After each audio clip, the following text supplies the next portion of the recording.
Bismillahirrahmanirrahim. Assalamualaikum warahmatullahi wabarakatuh. Wilujeng enjing kabarudak sadayana. Dinten ieu Ibu Baris ngajelaskeun materi ngeunaan guguritan dina bab 3 tanapi dina pangajaran 3 anu temana sauyunan. Di dieu aya judulna guguritan. Naon eta guguritan teh?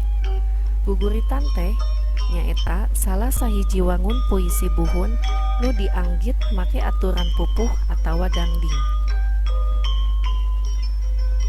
Sajarah guguritan teh salah sahiji karya sastra anu diagungkeun waktu Kerajaan Mataram datang ka Tatar Sunda abad ka-16. Di dieu aya salah sahiji contoh guguritan atawa puisi anu judulna Rempuk Jukung. Barudak tiasa ningal puisi ieu dina buku Pangrumat Basa Sunda kaca 27. Rempuk Jukung. He barudak kudu hirup rempuk jukung. Jeung babaturan ngahiji samiuk jeung dulur-dulur. Teu binarung goreng ka batur komo bari olo-olo. Ieu salah sahiji contoh guguritan anu judulna Rempuk Jukung. Naon eta rempuk jukung teh? Rempuk jukung teh hartosna nyaeta hirup sauyunan atawa hirup bebarengan.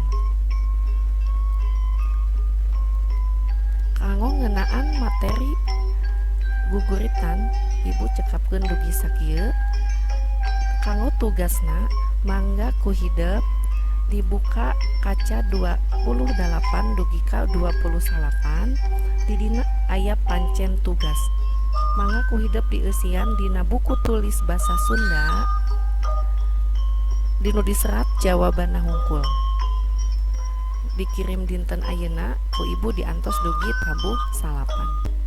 Hatur nuhun kana perhatosana. Wilujeng diajar di bumi. Assalamualaikum warahmatullahi wabarakatuh.